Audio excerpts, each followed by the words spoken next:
찌는 듯한 무더위를 날려버릴 시원한 여름. AM 1650 라디오 서울과 함께하세요. 11월 대선을 앞두고 민주당 대선 후보 카말라 해리스 부통령을 지지하는 한인들의 후원단체가 결성됐습니다. 한인타운 길거리에 노점상들이 우후죽순 들어서면서 지역 비즈니스를 운영하는 한인업주들이 피해를 호소하고 나섰습니다. 캘리포니아주가 노숙자 기금이 엉뚱한 데 쓰이는 등 감사에서 적발됐습니다. 한 노숙자 식사 제공업체는 컵라면을 제공하고 있다 적발됐습니다. 에어비앤비 같은 단기 렌탈이 주택난을 가중시키고 렌트비 인상이 주범이 되며 파티하우스로 사용되면서 주택가의 폭력 사태까지 빈번한 것으로 나타났습니다. 대선 후보인 카말라 해리스와 도널드 트럼프가 러닝메이트 지명까지 마친 가운데 이번 선거 승패를 가를 중서부 경합주에서의 격돌이 시작됐습니다. 트럼프는 민주당의 부통령 후보인 월스를 주의자라고 비판했습니다. 하지만 해리스는 월스 지명으로 중산층 지지 저변을 넓힐 거라고 반박했습니다. 바이든 대통령의 차남 헌터 바이든이 미국 정부의 로비에 외국 형사 사건을 무마해 주겠다면서 금품을 수수했다는 검찰 수사 결과가 공개됐습니다. 연방노동부는 지난주 신규 실업상 청구 건수가 23만 3천 건으로 한 주 전보다 1만 7천 건이 감소했다고 밝혔습니다. 전문가의 전망치를 밑돈 수치입니다. 확전을 막으려는 국제사회 노력에도 불구하고 이란은 이스라엘에 대한 보복 의지를 거듭 밝혔고 이스라엘 역시 공세를 늦추지 않고 있습니다. 일본 규슈 미야자키현 앞바다에서 규모 7.1의 강진이 발생해 쓰나미 주의보가 발령됐습니다. 한층 넓은 지역에 걸쳐 추가 지진이 일어날 가능성이 높은 것으로 경고됐습니다. 파리올림픽 태권도 58kg급에 출전했던 박태준 선수가 한국 대표팀의 12번째 금메달을 안겼습니다. 그런가 하면 여자 태권도 57kg급에 출전한 김유진 선수가 8강전에서 캐나다 한인 선수를 꺾고 4강에 진출했습니다. 한국 대표팀은 금메달 12개, 은메달 8개, 동메달 7개로 종합 6위를 기록 중입니다. 미국 대표팀은 금메달 27개, 은메달 35개, 동메달 33개로 종합 1위를 지키고 있습니다. 들으신 대로 한국 대표팀은 이미 메달 27개를 획득한 가운데 아직도 남은 경기가 많아 역대 최고 성적으로 파리 여정을 마칠 수 있다는 기대감이 커지고 있습니다. 폭탄 발언을 했던 배드민턴의 안세영 선수가 다른 선수들에게 죄송하다고 말했습니다. 올림픽이 모두 끝난 뒤 입장을 밝힐 것이라고 말했습니다. 파리올림픽에서 29명 후보 중 4명을 뽑는 국제올림픽위원회 위원에 도전했던 박인비 선수가 낙선했습니다. 오늘 뉴욕 증시는 상승 출발하고 있습니다. 원달러 환율은 1377.2원으로 마감했습니다. 남가주 오늘 대체로 맑겠고 LA 한인타운 낮 최고 기온 84도 예상됩니다. 이 시간 주요 뉴스는 하늘 위 호텔 세계 최대 항공기 아시아나항공 A380에서 차별화된 서비스를 만나보세요. 고국까지 편안하고 안전하게 모시는 아시아나항공 제공입니다. 여러분 안녕하십니까? 김윤정입니다. 안녕하십니까? 유지승입니다. 2024년 8월 8일 목요일 라디오 서울 모닝 뉴스 2부입니다. 이 캘리포니아에서 공화당 지지하는 이 단체들 활동하는 거 보기 참 쉽지는 않죠. 네. 민주당의 텃밭이다라는 이야기가 계속 그렇게 나오는데 정치의 다양성 좀 필요한 것 아니냐 뭐 이런 이야기도 서서히 나오고 있는 중이기도 합니다. 오는 11월 대선을 앞두고 민주당 대선 후보인 카말라 해리스 부통령을 지지하는 한인들 단체 결성됐고요. 이제 후원 운동에 돌입했습니다. 정연호 기자가 보도합니다. 가주와 뉴욕을 비롯해 한인들이 다수 거주하는 한인 밀집 지역에서 이민 1세와 1.5세, 2세 한인 리더들이 해리스 후보 공식 지지단체인 코리안 어메리칸스 포 해리스를 결성하고 본격적인 후원 운동을 론칭합니다. 그 첫 순서로 8일 줌으로 민주당의 해리스 후보를 지지하는 온라인 론칭 행사를 개최합니다. 이번 행사는 서부와 동부, 중부 등 전국 대도시에서 활동하는 한인 리더들이 연합해서 한자리에 모여 민주당의 해리스 대통령 후보를 지지하는 온라인 행사를 개최한다는 데 의미가 담겨 있습니다. 캘리포니아주와 일리노이, 뉴욕, 워싱턴, 텍사스, 조지아, 워싱턴 DC, 버지니아, 메릴랜드, 뉴저지 등 각 지역을 대표하는 한인 리더들은 해리스 후보가 왜 한인 커뮤니티에 적합한 후보인지, 또 경합주에 있는 한인 유권자들이 이번 선거에서 얼마나 중요한 역할을 하는지를 설명할 예정입니다. 8일 행사의 연사로는 앤디 김, 뉴저지주 3지구 연방 하원의원, 실비아 루크 하와이 부지사, 샘박 조지아주 하원의원, 아이돌 유키스 전 멤버 케빈 우 등 다양한 분야에서 활동하는 한인 커뮤니티 리더들이 출연합니다. 또 한인들의 후원 창고를 일원화하기 위해서 코리안 어메리칸스 포 해리스를 공식적으로 개설하고 모든 한인사회 후원금을 한인사회의 이름으로 할 예정입니다. 코리안 어메리칸스 포 해리스의 공동의장인 스티브 강 한인민주당협회 이사장은 한인들의 정치적 신장을 위해서 한인 1세와 2세들의 연합전선을 이뤄 오는 11월 대선에서 한인 유권자들을 투표소로 이끌어 전국의 민주당 해리스 대선 캠프에 상당한 영향력을 미치겠다는 방침입니다. 줌으로 펼쳐지는 이날 행사는 오후 5시에 열리며 온라인 등록은 tinyurl.com/KAFH2024로 하면 됩니다. 스티브 강 공동의장입니다.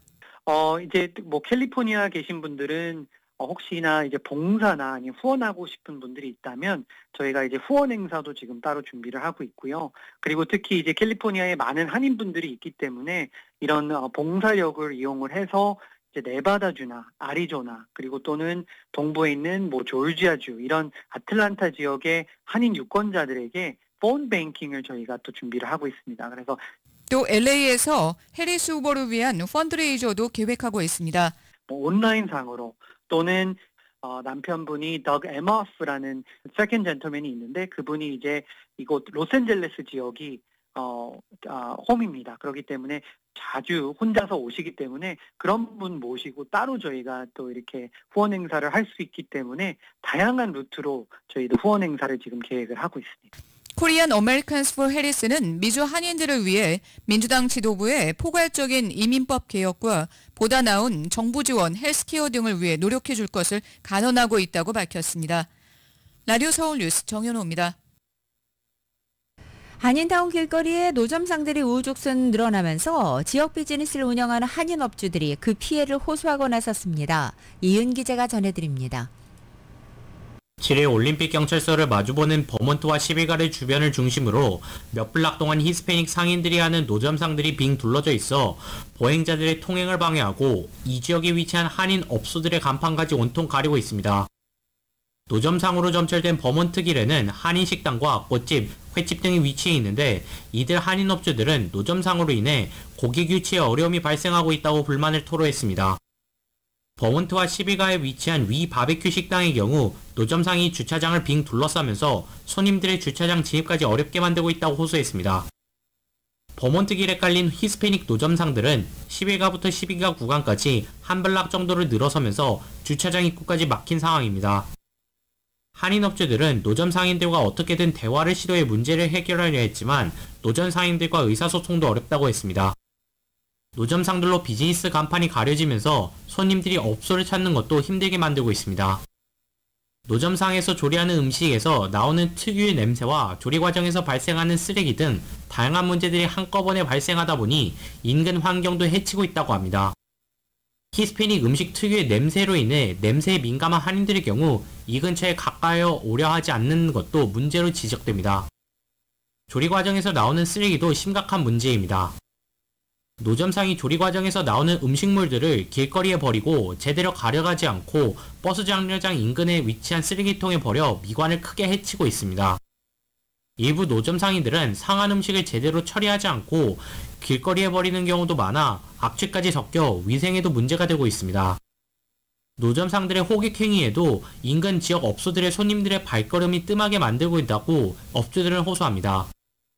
코로나 팬데믹을 계기로 LA시가 노점상을 합법화하면서 타운이 노점상으로 뒤덮이면서 타운 비즈니스 업주들의 영업을 방해하는 또 다른 짐이 되고 있습니다.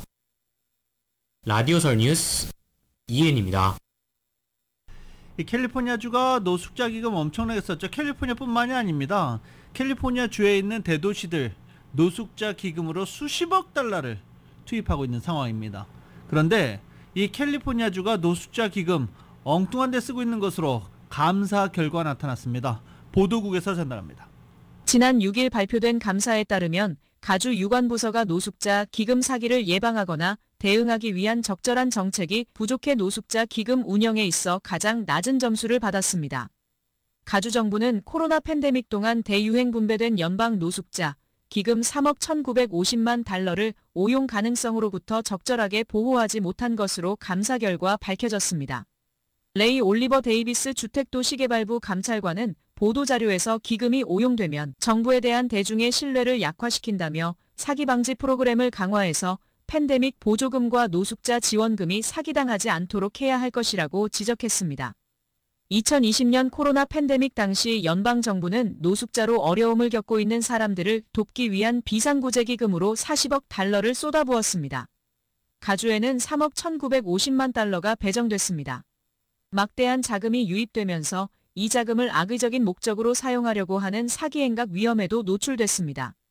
감사 결과 캘리포니아주는 노숙자 지원금을 관리함에 있어서 사기 예방에 최우선 순위를 두지 않은 것으로 나타났습니다. 정기적인 사기 위험 평가를 실시하지 않았고 잠재적인 사기 행위를 식별하고 신속하게 해결하기 위한 계획을 수립하지 않았으며 사기 방지 정책의 효과를 평가할 수 있는 프로세스를 마련하지도 않았다고 합니다. 라디오 서울 보도국 뉴스룸입니다. 에어비앤비 같은 단기 렌탈이 주택난을 가중시켜서 렌트비 인상의 주범이 되고 또 파티하우스로 쓰이면서 주택가의 폭력 사태가 빈발한 것으로 나타났습니다. 역시 보도국에서 전해드립니다. 단기 렌탈 퍼밋을 받기 위해서는 수백 달러의 비용이 발생하고 범죄자들은 단기 렌탈 퍼밋을 받을 수 없도록 함으로써 LA 시내 에어비앤비가 우후죽 순으로 생기는 것을 어느 정도 제재할 수 있다고 보고 지난해 11월 LA 시의회는 에어비앤비 등 단기 숙박 임대업을 할 경우 경찰로부터 퍼밋을 받도록 하는 조처를 승인하고 지난달인 7월부터 새 규정이 발효됐습니다. 하지만 막상 LAPD 측은 인력난으로 에어비앤비 단속까지 막기에는 여력이 없다는 입장입니다. 지난달 경찰위원회가 LA시 의회에 서한을 보내 에어비앤비를 운영하려는 사업주에게 허가를 주는 퍼밋 제도를 시행하기에는 경찰국 인프라가 되어 있지 않다라고 밝혔습니다. 경찰위원회 측은 수개월 전부터 LA시의회에 새 조례의 집행이나 행정을 전담할 사무실을 따로 설치하던지 아니면 시행을 1년 연기해 달라고 요청해왔습니다. 경찰위원회는 5명으로 구성된 민간 감독기관인데 LAPD의 이사회와 같은 역할을 합니다.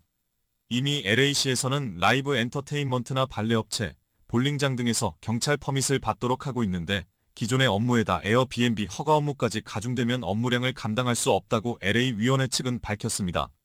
경찰위원회 측은 LAPD에서 새로 퍼밋을 받아야 하는 숙박업체가 시내에 10,000개가 넘을 것으로 추산하고 있습니다. 새 조례를 시행하기 위해서는 새로운 온라인 포털을 개발하고 부서, 직원도 최소 25명 늘릴 필요가 있다면서 현재 새 조례를 시행할 인력과 자원이 절대적으로 부족하다는 입장입니다. 에어비앤비는 최근 LA 시내에서 큰 골칫거리가 되고 있습니다. LA 시내에서 주택난을 가중시켜 노숙자 문제 해결에도 악영향을 주는 데다 소음으로 동네 분위기를 망치기 때문에 주민들로부터 따가운 시선을 받고 있습니다. 무허가로 에어비앤비로 운영하거나 영업일수를 어기는 경우가 많아 LA 시정부는 최근 시정부가 무허가 에어비앤비 단속에도 나선 상황입니다. 라디오 서울 보도국 뉴스룸입니다. 자, 방금 전에 CNN에서 샌디에고 주 상황을 생중계하기도 했습니다. 왜냐면요, 오늘 샌디에고 주에서 판다 한 쌍이 처음으로 공개되는 날이기 때문에, 처음은 아니죠. 원래 판다가 샌디에고 주에 있었는데 2019년 임대 계약이 만료되고 중국으로 돌아갔습니다. 그러고서 미중 관계가 좋지 않으면서 긴장 상태가 유지되면서 판다는 없었는데, 지난해 미중 정상회담 이후 판다 외교가 다시 시동을 걸었고, 그리고 올 4월 샌디에고 주에 판다 한 쌍이 도착을 했습니다. 적응 기간을 마치고 오늘 8월 8일 일반 대중에게 공개가 됩니다. 8월 8일, 중국인들이 좋아하는 숫자라서 이렇게 8월 8일을 선택했다라고 주장하는 김윤정 앵커도 있었습니다. 이 오늘 샌디에고 주에서 공개하는 판다, 이걸 기념하면서 개빈 뉴섬 주지사가 오늘을 캘리포니아 판다의 날로 공식 선포했습니다. 보존 협력은 캘리포니아와 중국이 공동의 목표를 향해 함께 노력해온 오랜 역사의 일부다. 새로 도착한 판다 한 쌍 우호의 사절이 캘리포니아와 중국 사이에 더 많은 교류와 협력으로 이어지길 바란다 라고 밝히면서 오늘 8월 8일을 캘리포니아 판다의 날로 공식 선포한다고 밝혔습니다. 샌디에고 동물원에서 판다를 볼 수 있는 방법 총 3가지입니다. 판다가 공개되면 많은 인파가 몰릴 수 있다는 점, 방문을 계획 중인 주민들은 참고해달라라고 샌디에고 주는 어제 공식 발표하기도 했습니다. 판다를 샌디에고 주에서 볼 수 있는 방법, 첫 번째, 대기표를 받고 대기하는 것. 두 번째, 시간에 지정된 입장권을 구매해서 그 시간에 가서 판다를 볼 수 있고, 세 번째, 60분 유료 도로 투어를 통해서 판다를 만날 수 있다라고 밝혔습니다. 결국은 유료 관람을 해라 라고 유도하는 것입니다. 아무튼 오늘 8월 8일 샌디에고주에서 새로운 판다 심바오, 윤창 이 두 마리의 판다가 새롭게 공개되고 오늘이 캘리포니아 판다의 날이라는 것 전해드립니다. LA경찰국 LAPD가 오늘과 내일 이틀간 LA 한인타운 지역에서 음주와 약물운전인 DUI 집중 단속을 진행합니다. 먼저 오늘은 오후 3시부터 11시까지 한인타운과 인근 일부를 포함하는 올림픽경찰서 관할 지역에서 DUI 순찰 인력을 늘리게 한다고 밝혔습니다. 또 오후 6시부터 11시까지는 벌몬 에비뉴와 워싱턴 블루바드 교차 지점에 DUI 검문소가 설치되고 이 검문소 설치 장소는 바뀔 수도 있다고 경고하기도 했습니다. 그리고 9일 내일은 뉴튼 경찰서 관할 지역에서 오후 4시부터 자정까지 DUI 순찰이 강화됩니다. 오후 6시부터 11시까지는 워싱턴 블루바드와 예일 에비뉴 교차점에 검문소가 설치된다고 덧붙였습니다.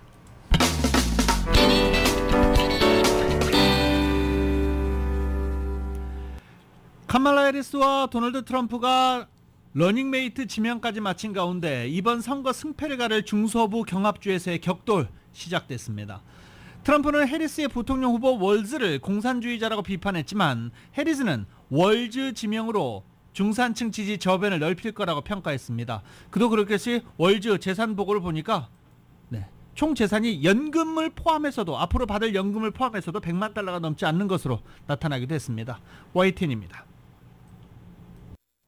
중서부 경합주인 위스콘신주 유세에서 해리스의 러닝메이트인 월즈는 같은 중서부 출신이라는 점을 내세웠습니다. Being a Midwesterner too, I know a little something about commitment to people. I was born in a small town in Nebraska where community meant everything. 해리스는 월즈가 풋볼 코치를 겸한 고등학교 교사 출신으로 서민을 대표할 후보라고 강조했습니다. 중산층을 위해 쌓아온 월즈의 이력으로 대선 승리의 동력을 더하게 될 거라고 확신했습니다. And in 90 days, the nation will know Coach Walz by a new title, Vice President of the United States of America. 공화당 부통령 후보인 벤스는 해리스와 불과 6km 떨어진 곳에서 유세를 개최했습니다. 벤스는 해리스의 국경정책 실패가 중서부 지역에도 영향을 미쳤다며 비판 수위를 높였습니다. I know this community's been affected by it. I know I've seen the consequences of it personally. But the fentanyl that the Mexican drug cartels are bringing into our country. 트럼프는 폭스뉴스와 전화 인터뷰에서 해리스가 극단적 좌파인 월즈를 고른 건 충격적이라며 두 사람은 공산주의자 조합이라고 공격했습니다. 월즈 지명으로 자신의 대선 승리 가능성이 더 높아졌다며 신난다고 표현했습니다. He's a very liberal man. And he's a shocking pick, and I'm thrilled. I could not be more thrilled. 반면 해리스 캠프는 월즈를 부통령 후보로 지명한 뒤 24시간 만에 500억 원을 모금했다며 월즈 발탁은 성공적이라고 평가했습니다. 여론조사에서 월즈가 누군지 모른다는 응답이 70%에 달하는 것으로 나타나 민주당과 공화당 양측에서 서로 유리한 첫인상을 만들기 위한 시도가 이어지고 있습니다. 워싱턴에서 YTN 권준기입니다. 89일 앞으로 다가온 대선의 향방이 달린 중서부 경합주에서 민주공화 양당의 난타전이 이렇게 본격화됐지만 정작 주인공 중에 한 명인 트럼프 전 대통령 모습이 보이지 않고 있다는 지적이 나오고 있습니다. CNN 방송은 오늘 아침 올해 대선을 결정할 가능성이 큰 중서부 싸움의 중요한 첫날 중요한 누군가가 빠졌다. 트럼프 전 대통령이다라고 보도한 것입니다. 민주당 대선 후보인 카말라 해리스 부통령은 지난 6일 팀 월스 미네소타 주지사를 러닝메이트로 발표한 뒤에 위스콘신과 미시간주 등에 동반 출격하면서 본격적인 선거 운동에 나섰습니다. 반면 트럼프 진영에서는 부통령 후보인 제이디 벤스 상원의원이 어제 홀로 미시간 등지로 출격해서 해리스 월스콤비를 상대로 분투하는 모습이 연출됐다는 것이 CNN의 지적인 것입니다. CNN은 백악관을 향한 90일간의 레이스가 활기를 띠는 가운데 공화당 대선 후보 트럼프는 중서부 싸움의 첫날을 부통령 후보에게만 맡겨서 핵심 경합지에서 새로 선출된 민주당 후보진을 공격하도록 했다고 꼬집었습니다. 벤스 의원은 위스콘신 유권자들을 만나서 고물가 등의 관심사를 직접 들었고 바이든 대통령에 대한 언급을 피하면서 해리스 행정부라는 표현을 써서 현 정부에 대한 현지 주민들의 불만을 해리스 부통령에게로 돌리는 모습을 보였다고 CNN은 보도했습니다. 바이든 대통령의 차남 헌터 바이든이 미국 정부의 로비에 외국 형사 사건을 무마해 주겠다면서 금품을 수수했다는 검찰 수사 결과가 공개됐습니다. 특검에 따르면 헌터는 부친이 부통령으로 재직하던 시절 루마니아 출신의 사업가 가브리엘 포포비치우와 계약을 맺고 루마니아에서 사기 등의 혐의에 대해서 수사를 받고 있었는데 이를 미국 정부가 수사를 중단하도록 압력을 넣어달라라면서 300만 달러를 지불한 것으로 검찰 조사 결과가 나타났습니다.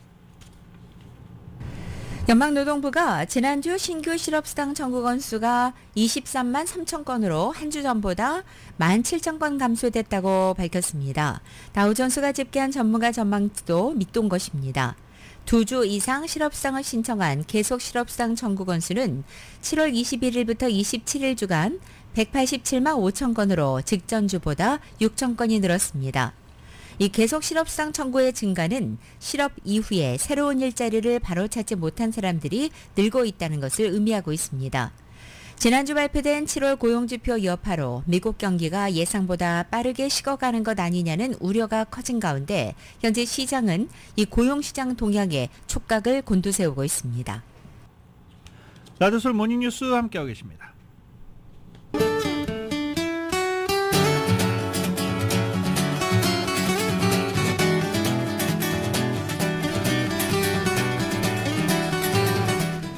(8월 8일) 목요일 남가주의 날씨입니다. 오늘은 낮 기온이 어제보다 2도에서 4도가량 더 내려앉아서 이곳 LA 다운타운 지역을 비롯한 일부 지역은 오랜만에 예년 기온을 보이고 그 외 대부분 지역 낮 기온은 아직은 평균 기온을 약간 웃도는 상태가 유지되겠습니다. 금요일은 내일은 낮 기온이 다시 1, 2도가량 높아지고 토요일과 일요일 3, 4도가량 더 올라서 주말에는 반짝 더위 보이겠습니다. 하지만 다음 주 초반 들어서는 점차 기온이 내려가기 시작해서 다음 주 중에는 평이한 낮 기온 전망되고 있습니다. LA 한인타운의 오늘 낮 최고 기온 84도, 밤 최저 기온은 63도, 오렌지 카운티 지역은 84도, 65도, 벨리와 일란드 암파이어 지역은 95도, 62도, 해안 지역은 75도, 65도 예상됩니다. 한국 오늘 구름과 햇살이 교차하겠고 서울의 오늘 아침 최저 기온이 78도, 낮 최고 기온은 95도 예상됩니다. 유지승 앵커의 라디오 서울 2024 파리올림픽 특집 방송.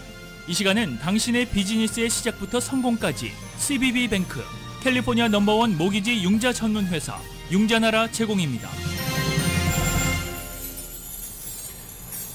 자, 또 하나의 메달이 태권도에서 추가될 것 같습니다.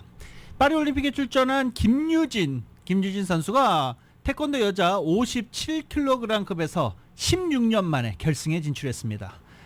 김유진 선수는 프랑스 파리에서 열린 태권도 여자 57kg급 준결승에서 세계 랭킹 1위 러쭝스 중국 선수입니다. 러쭝스 선수를 2대1로 꺾고 결승에 진출했습니다. 결승에 진출하면서 은메달을 확보했습니다. 한국 태권도가 여자 57kg급에서 메달을 딴 것은 2008년 베이징 올림픽 이후 16년 만입니다. 2000년 시드니, 2004년 아테네에 이어서 임수정 선수까지 3연속으로 이 체급 금메달리스트가 배출됐지만 2008년 이후 메달을 따본 적이 없습니다. 결승 상대는 나하드 키아니찬데 이란 선수와 라테시아 아운 레바논 선수의 준결승전 승자로 결승이 결정이 됩니다. 전날 남자에서도 남자 58kg급 태권도에서는 금메달을 획득을 했습니다. 들으신 대로 남자 태권도 58kg급 박태준 선수는 12번째 올림픽 금메달을 안겼습니다. 이 체급의 금메달은 사상 처음으로 한국은 지난 도쿄올림픽에서 태권도 노골드라는 수모를 싣고 종주국의 자존심을 지켰습니다. YTN의 보도입니다.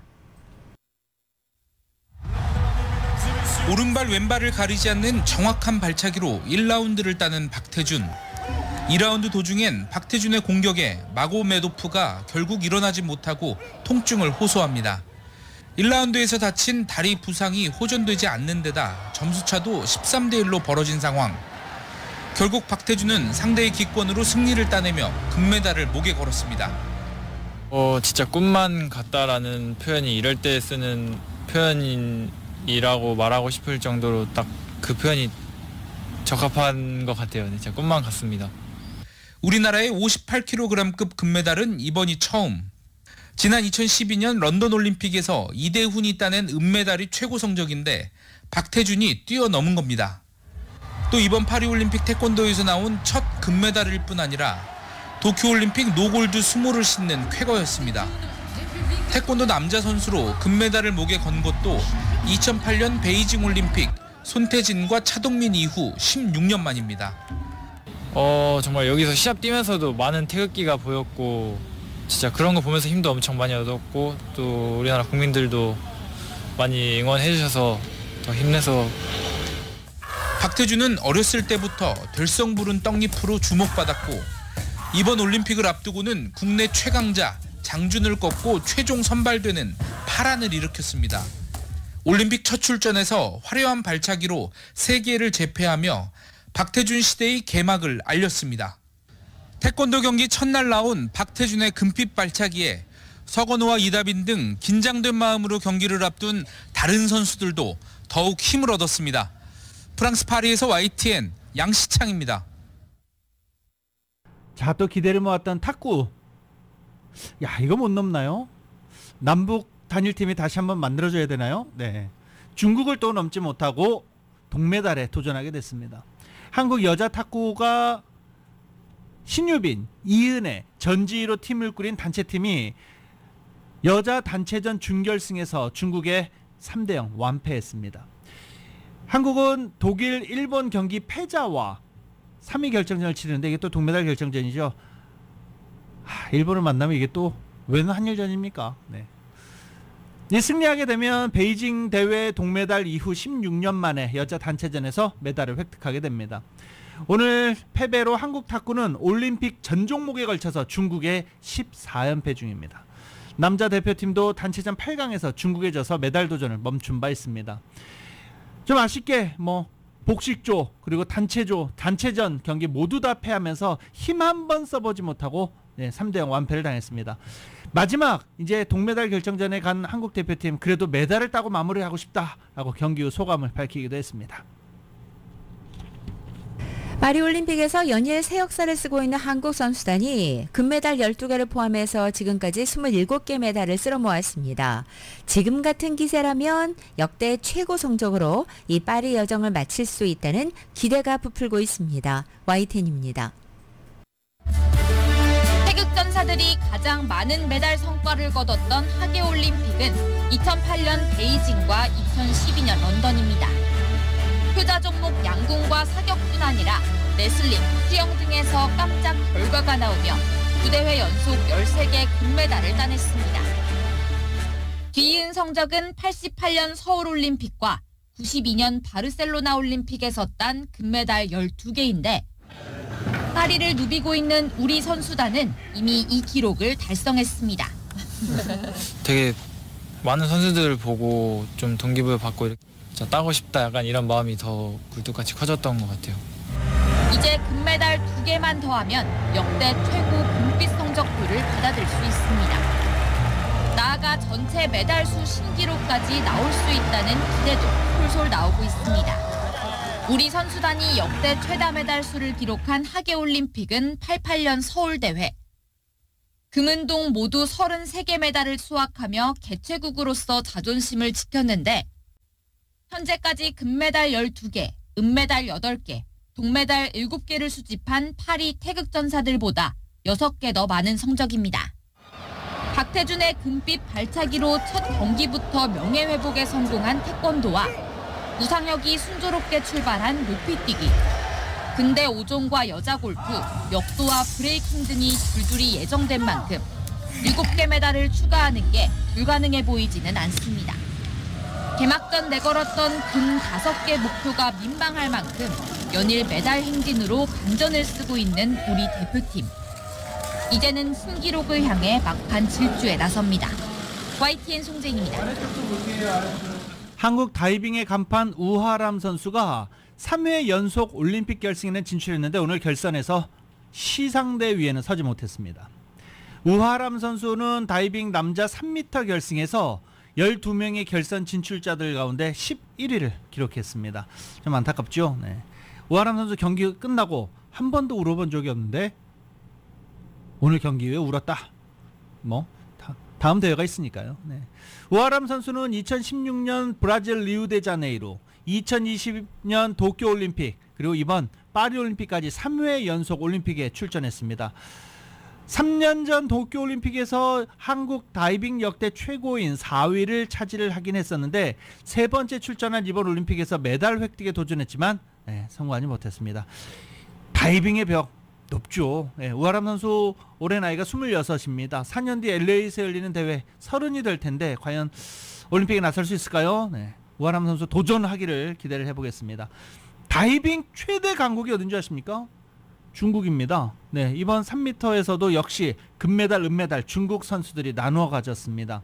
중국은 오늘 방금 전까지 다이빙에서 나온 파리올림픽 금메달 6개 모두 싹쓸이한 상태입니다. 이번엔 북한 선수 관련 소식입니다. 이 8년 만에 올림픽 무대로 돌아온 북한이 현재까지 메달 5개를 땄습니다. 이 폐쇄적인 북한 젊은 선수들은 전 세계인의 축제에서 마음의 문을 좀 열고 싶어하는 모습을 보이고 있다고 합니다. KBS의 보도입니다. 신유빈과 임종훈이 동메달을 합작한 탁구 혼합 복식 시상식. 시상대 위에서 남북한 선수들이 한데 모여 함께 셀카를 찍습니다. 서로가 조금은 어색한 모습이었지만 한 앵글에 담긴 남과 북의 모습은 이번 파리올림픽 명장면에 꼽혔습니다. 북한의 체조 스타 안창욱은 한국 취재진의 질문에는 묵묵부답이었지만 찬 선수 발 괜찮아요? 체조 여왕 바일스에게 뜨거운 박수를 보내고 선수촌에선 각국의 선수들과 배지를 교환하며 우정을 다지는 등 영락없는 20대다운 모습이었습니다. 그러나 여전히 폐쇄적인 모습도 가득했습니다. 값진 메달을 따내도 선수들은 인터뷰를 최대한 피하려 했고 앞으로도 분발해서 경기 성과를 이루하기에 노력하겠습니다. 응하더라도 조국에 가장 먼저 영광을 돌렸습니다. 별로 특별한 의미는 없습니다. 그죠? 자기를 위해 뛰고 저국을 위해 도심껏 달렸을 뿐입니다. 북한 내부에서도 통제는 이어지고 있습니다. 이번 파리올림픽을 녹화 방송하고 있는 북한 조선중앙TV는 한국 경기는 중계에서 제외했고 최근 수영 경기에선 미국 성조기만 모자이크 처리해 내보내기도 했습니다. 한편 IOC는 북한의 경우 모든 선수단에게 지급되는 스마트폰을 받지 않았다고 밝혀 제기되고 있는 대북 제재 위반 가능성에 대해 선을 그었습니다. 파리에서 KBS 뉴스 이준입니다. 박인비, 골프 여제였던 박인비 선수가 국제올림픽위원회 선수위원 도전이 무위에 그쳤습니다. 메인 프레스센터에서 올림픽 선수위원 투표 결과가 발표됐는데 당선자 4명의 박인비 선수의 이름은 없었습니다.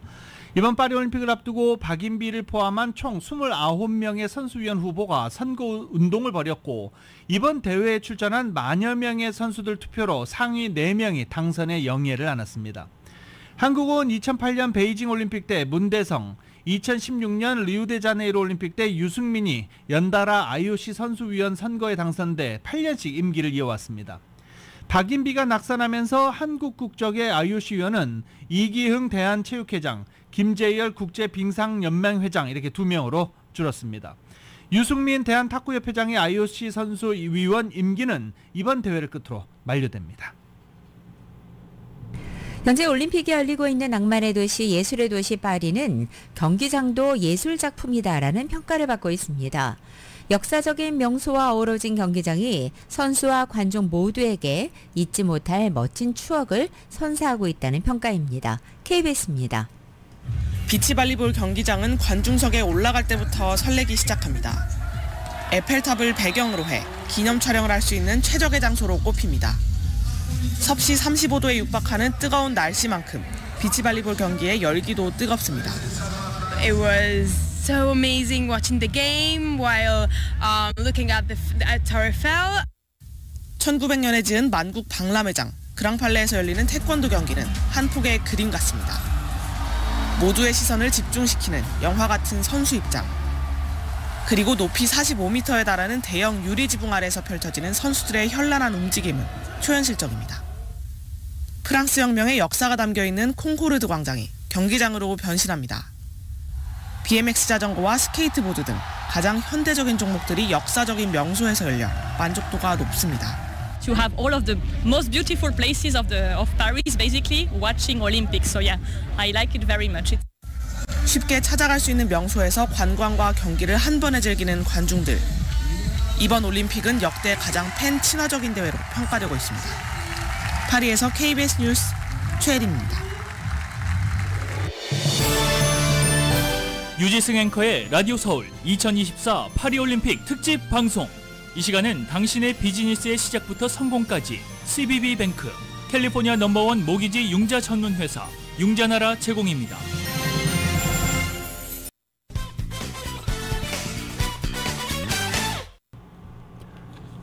라디오 서울 모닝뉴스 함께하고 계십니다. 대한제국 시기 자주 외교의 거점이자 한미 우호 관계의 요람이었던 주미 대한제국공사관이 미국에서 그 역사적 가치를 공식 인정받을 것으로 전망되고 있습니다.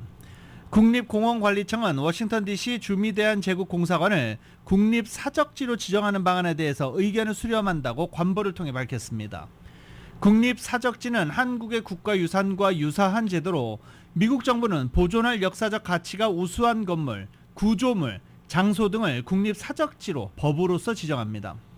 국립사적지 지정은 국립공원관리청에 누구나 추천할 수 있는데 주미 대한제국공사관은 워싱턴 DC 시정부가 추천했습니다.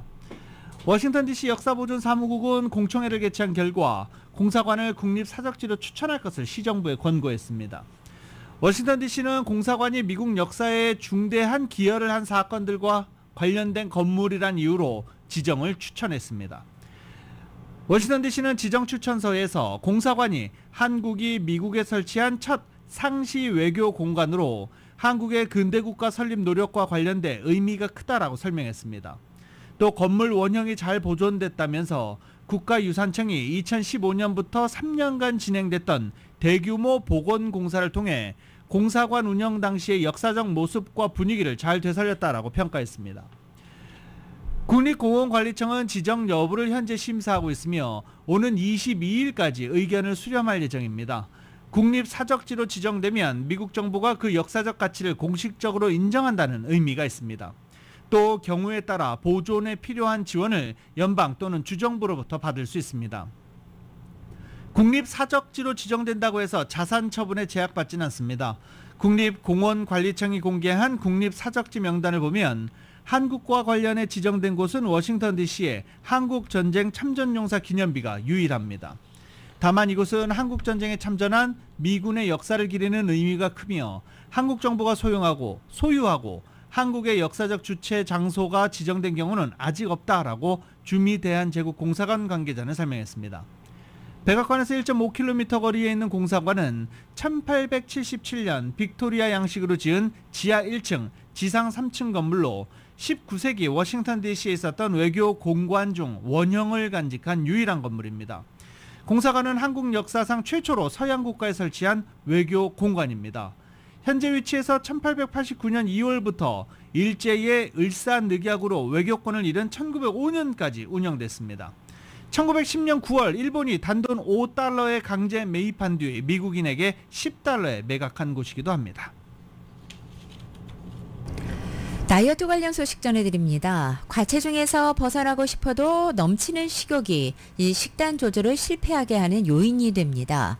이런 가운데 한국 연구팀이 아주 의미 있는 임상시험 결과를 내놨습니다.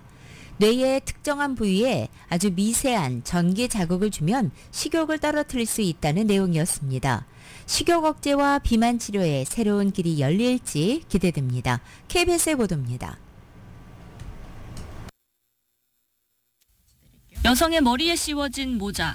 전기 자극이 가해지는 정확한 위치를 알 수 있도록 특수 제작됐습니다. 연구진은 이 모자를 통해 뇌로 2mA 정도의 미세한 전류를 흘려보냅니다. 목표점은 전두엽의 특정 부위입니다. 식욕 등 욕구를 관리한다고 알려진 곳입니다. 전두엽이 하는 기능 중에 중요한 게 우리의 본능을 억제하는 자제력, 그 자기 절제하고.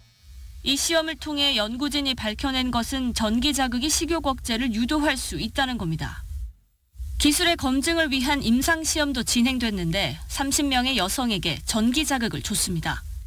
일주일에 2~3차례 2주 동안 시험한 결과 전기 자극을 받은 대다수가 식욕이나 배고픔이 줄었다고 답했습니다. 특정 음식이 땡긴다거나 그런 생각은 좀 감소하는 데 효과가 있었던 것 같아요. 연구진은 또 전기 자극이 스트레스를 먹는 행동으로 푸는 경향을 줄이는 데도 도움이 된다고 덧붙였습니다. 이러한 기술들을 잘 융합해서 실제 사용자들한테 적용할 수 있는 그런 기술을 만들고 나아가 상용화되는 것을 목표로. 연구진은 앞으로 다양한 임상시험을 통해 체중 감소 효과를 증명하고 관련 기술의 상업화까지 추진한다는 계획입니다.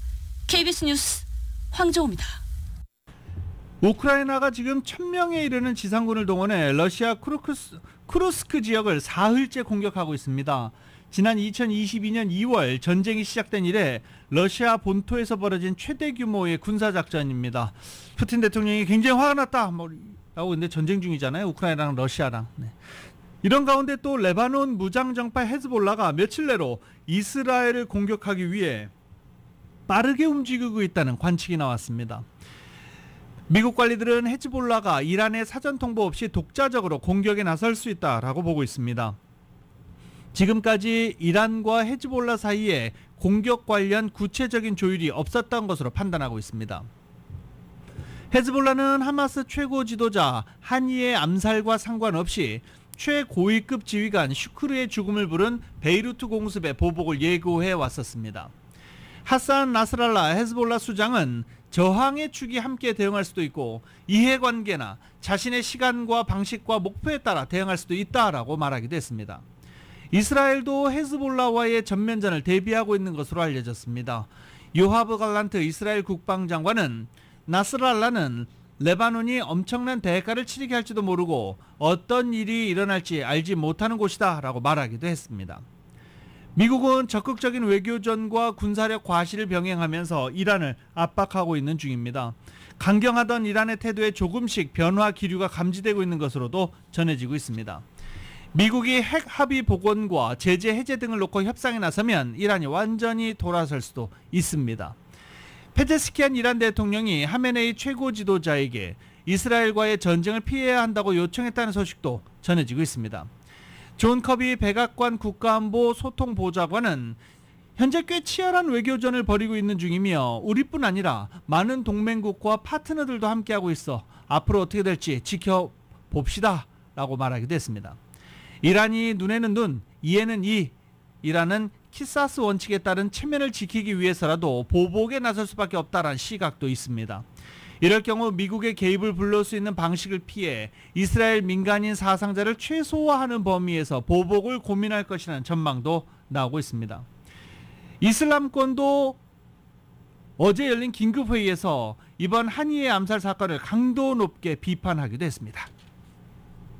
일본 규슈 미야자키 연합바다에서 규모 7.1의 강진이 발생해 쓰나미 주의보가 발령됐습니다. 일본 기상청은 한층 넓은 지역에 걸쳐서 추가 지진이 일어날 가능성이 높다고 경고했습니다. YTN입니다. 미야자키현과 가고시마현에 설치된 관측용 카메라의 모습입니다. 방송국 스튜디오는 천장에 조명이 떨어질 듯 위태롭게 흔들립니다. 도로 위에서 신호를 기다리던 차들도 흔들리는 모습을 볼 수 있습니다. 규슈 지역 고속열차 신칸센도 한때 운행이 중단됐고 열차 내 수돗물 등도 끊겼습니다. 오후 4시 43분 일본 규슈 남동부 미야자키현 앞바다에서 규모 7.1의 강진이 발생했습니다. 미야자키현 일부 지역에서는 서 있기 힘든 수준인 진도 6 약의 흔들림이 감지되는 등 곳곳에서 강한 진동이 느껴졌습니다. 진도는 절대 강도를 뜻하는 규모와는 달리 흔들림 정도를 0에서 7까지 수치로 나타낸 상대적 개념입니다. 규슈 미야자키현, 오이타현, 가고시마현, 시코쿠 고치현, 에이미현 일대에는 쓰나미 주의보가 발령됐습니다. 일본 정부는 이번 지진으로 인한 인적 물적 피해를 확인하고 있다고 밝혔습니다. 난카이 대지진과의 관련성을 조사하고 있는 일본 기상청은 넓은 지역에 걸쳐 강한 지진이 추가로 일어날 가능성이 높다고 경고했습니다. 난카이 대지진은 시즈오카현 앞바다에서 시코쿠 남부 해역까지 이어진 난카이 해구에서 100에서 150년 간격으로 발생한다는 지진입니다. 일본 기상청은 앞으로 일주일 동안 진도 6약 정도의 지진에 주의해 줄 것을 당부했습니다.